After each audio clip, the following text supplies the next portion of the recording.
통화 수합이 또 아니고 이자율 수합도 아니고 그럼 새로운 형태인 건지 또 이것이 시장에 미치는 영향은 어떻게 보시는지 한번 말씀해 주시죠.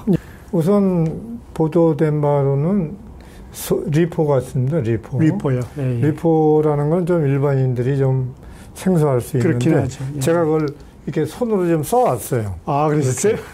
리포를 보면 준비를 많이 하셨네요. 네, 이렇게 리포를 보시면 영어의 리포지션이에요. 리포지셔닝. 리포지션인데 네네. 리포라는 뜻은 영어 언어로 얘기하자면 네네. Sales under Repurchase Agreement.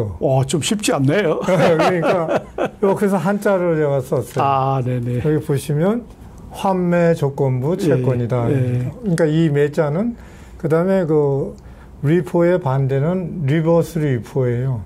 리버스 리포. 네, 이거는 Purchase under Resale Agreement. 예. 단기 차입에서 쓰는 말인데 네네. 제가 채권을 가지고 있는데 채권이나 유가증권이 있는데 그거를 일시적으로 융통을 하기 위해서 맡기고 예. 담보가 유가증권이 담보가 되는 거죠. 예. 그러니까 채권을 발행하는 게 아니고 발행된 채권을 내가 가지고 있는데 내가 일시적으로 자금이 필요하다. 그러면 그거를 담보로 맡기고 네네. 돈을 융통해서 쓰고 다시 그 채권을 재매입을 하는 거지. 다시. 예.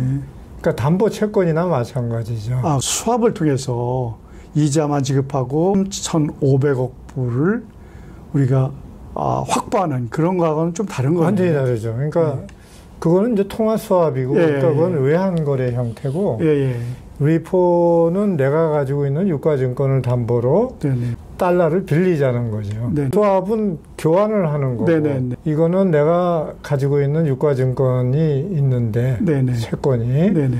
그거를 맡길 테니까 네네. 달러를 빌려다오. 그러면 그 돈을 내가 투자하겠다. 이제 그 얘기죠.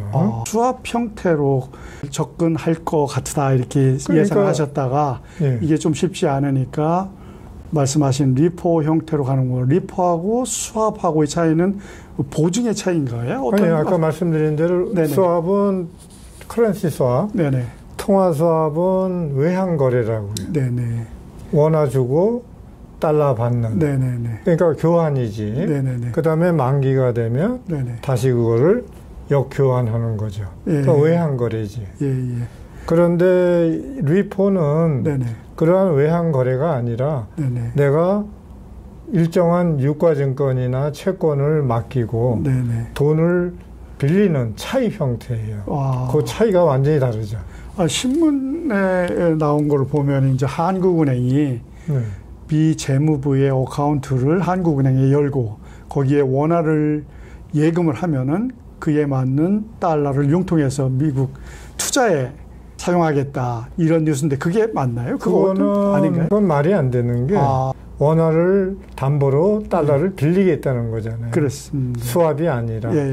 그거는 한국은행이 원화를 통화 발행을 하는데 발행에는 발행 한도가 있고 통화량이 있기 때문에 별도로 뭐 300조를 발행해서 맡긴다 그런 건 말이 안 되고 결국은 한국은행이 보유하고 있는 유가증권이나 채권이나 이런 거나 또는 뭐 예를 들어서 국공채라든가 이런 거를 담보로 맡기고 그러니까 거기 미국에 있는 한국은행 계좌에다가 담보로 놓고 달러를 빌리겠다. 일종의 이제 리포죠. 그러니까. 근데 이제 그것도 이제 급하다 보니까 여러 가지 방안 중에 하나지만 그렇게 되면은 또 우리는 그게 차입이 되잖아요.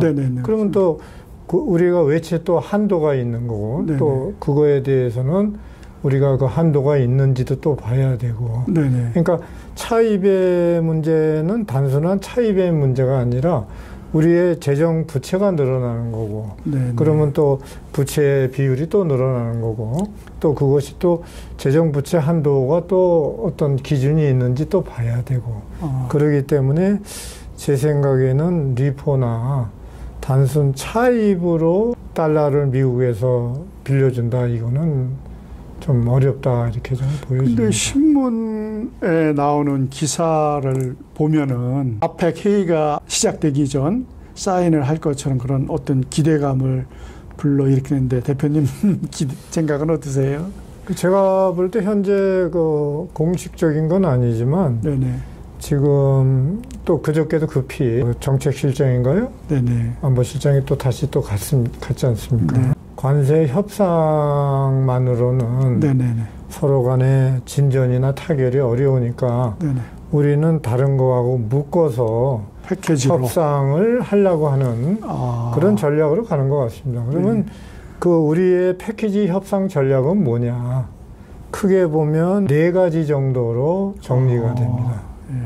그러니까 첫째는, 그러니까 우리는 협상을 하려고 하니 관세 협상의 선행이 저쪽은 3,500억 불을 현금으로 무조건 넣으라는 거니까. 그렇죠. 근데 우리는 방법이 없고. 네네. 그러다 보면 협상이나 어떤 대화라는 거는 이게 안 되면 또 이런 거로 접근할 수밖에 없는데 그 접근하는 토탈 패키지의 보따리 내용이 뭐냐면 크게 제가 볼 때는 4가지인 것 같아요. 네. 그 첫째가 비관세 장벽을 좀 완화하겠다 이런 거예요. 그러니까 예. 비관세 장벽이라는 건 뭐냐면 우리가 관세로 장벽을 쌓았잖아요. 네네네, 그렇습니다. 이제 조정을 하고. 네네. 근데 관세는 직접적인 그 장벽이고 네네. 간접 장벽이 있어요. 그거를 비관세 장벽이라고 그래. 네네. 그게 뭐냐면은 바로 미국이든 어떤 외국에서 농산물이 들어온다. 네네. 그러면 그 절차를 굉장히 복잡하게 하는 거야. 그러면 농산물은 신선도가 중요한데 네네. 우리는 우리 절차 매뉴얼에 따라서 예를 들어서 뭐 30일, 40일 동안 늘어져서 절차를 한다. 네네. 이게 비관세 장벽의 아주 대표적인 케이스거든. 두 번째로는 검사도 네네. 뭐 3가지만 할 거를 뭐 10가지. 네네. 그러면 또 시간이 또 걸리잖아요. 네네. 그건 다 근데 검사한다는 거를 상대방에서 뭐라 그럴 수가 없잖아요. 그럴 수가 없죠. 예. 우리 국민들의 어떤 건강이라든가 보건을 위해서 까다로운 절차를 하겠다는. 근데 이제 그게 3가지만 해도 될 거를 예를 들어서 뭐 농약 검사, 뭐 검사, 뭐 검사. 그렇게 되면은 이런 것들이 다 비관세 장벽이라 그러는 거예요. 네네. 그 다음에 또 유전자 변형된 거를 또 하나하나 보겠다. 그럼 사실은 뭐 요새 농수산물이 유전자 변형이 많지 않습니까? 그렇죠. 근데 무조건 나쁜 건 아닌데 네네. 우리 쪽에서 이거는 안 된다 그래 버리면 자기네 나라에선 잘 먹고 있는데 네네. 그러니까 이러한 비관세 장벽이 사실은 직접적인 관세 장벽을 또 커버하는 또 하나의 도구이거든요. 네네. 그러니까 이런 것들을 조금 완화시키겠다.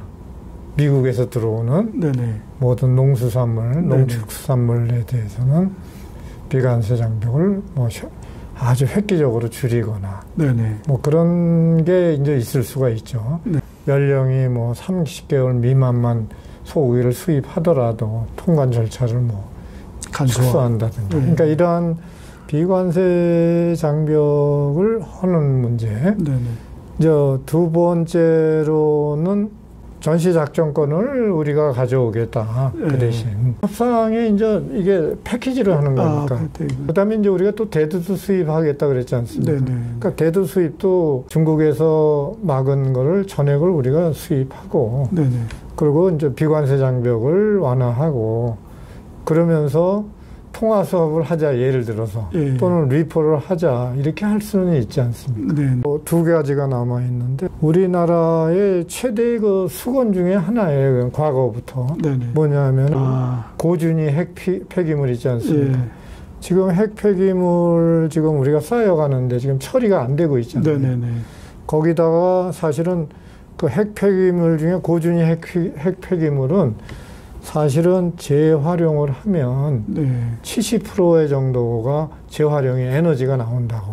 그러면 우리로서는 쓰레기로 버리는 폐기물의 70% 정도는 우리가 다시 재활용을 하는데 그걸 우리는 미국에 지금 다 보고하고 통제를 받고 있지 않습니까? 그런데 그거가 용인이 되면 사실은 고준위 핵 폐기물은 핵 무기로도 전환이 그렇죠. 가능하지 않습니까? 네네. 그러니까 거기에 우리가 지금 묶여 있으니까 그런 거를 묶어서 그것도 좀 완화를 해다오. 이제 이렇게 지금 협상을 패키지에 들어가 있는 것 같고, 또 하나 또 우리가 현재 문제가 되고 있는 현안 문제가 이제 비자 문제가 있지 않습니까? 예, 비자도 얼마 전에 조지아 문제가 사태에서도 예. 있었듯이 우리나라의 많은 인력이 전문 기술 인력이 저 해외로 나가서 또 종사하고 이러고 또 오가고 이러는데 자유로운 게 미국인데 네네. 미국에서 비자를 까다롭게 하거나 비자를 거절하게 되면 우리의 모든 기업의 활동이 이제는 해외로 나가서 특히 미국에서 해야 되는데 네네. 이러한 것들이 상당한 제약이나 위축이 당하고 있거든요. 네네. 그러니까 이런 것도 하나의 이제 통상에 묶어서 네네. 이제 하나의 이제 협상 패키지로 지금 하고 있는 게 아닌가. 결론적으로 정리를 해보자면 지금 협상의 무기가 리포나 네. 이제 통화 수합이 저는 선행이 돼야 되는데 리포는 말씀드린 대로 차입이 되는 거니까 어려움이 있고 네네. 그러면은 이제 통화 수합 쪽으로 우리가 결국은 가야 되는데 그러한 거에 같은 동행 패키지가 말씀드린 대로 비관세 장벽을 완화하고 또 전시작전권 같은 것들을 우리가 이양받고 그 다음에 이참에 우리의 수공 과제였던 핵 폐기물에 대한 처리를 우리가 그 임의적으로 할 수 있도록 그렇게 또 묶어서 하고 또 우리의 또 현안 문제인 비자 문제까지 이런 것들이 사실은 지금 누차 말씀을 드린 대로 지금 다른 나라는 관세 문제가 중국 빼고는 다 됐단 말이에요. 네네. 그리고 또 뭐 티각태각 하지 않고 막 그냥 한순간에 서로 오케이 해가지고 어떤 좋던 싫던 다 됐단 말이에요. 네네. 근데 이제 우리는 지금 벌써 대통령까지 가서 네네. 면담까지 하고 이렇게 온 마당에 아직도 하나도 진전되거나 타결되지 않고 지금 25%를 지금 관세를 맞는 지금 이 지경이기 때문에 사실은 이 문제는 우리의 경우는 단순한 관세 문제만은 아니다. 이제 이렇게 얘기를 드리는 거죠, 제가. 그러면 관세는 관세로 풀어야 되지만 관세라는 건 이제 국가적인 어떤 협력 관계인데 그 뒤에 있는 것이 정치적인 문제, 말씀드린 대로. 그 다음에 외교의 방향, 그 다음에 어떤 군사 관계. 이러한 것이 총체적으로 어떤 서로 협상 당사국 간의 어떤 신뢰와 합의와 약속을 가지고 이루어져야 되는 거지 국가의 정치, 외교, 군사는 별개고 관세는 별개다 이렇게는 현재로는 우리가 그렇게 타결하기는 쉽지 않아 보인다. 이게 이제 저의 생각입니다.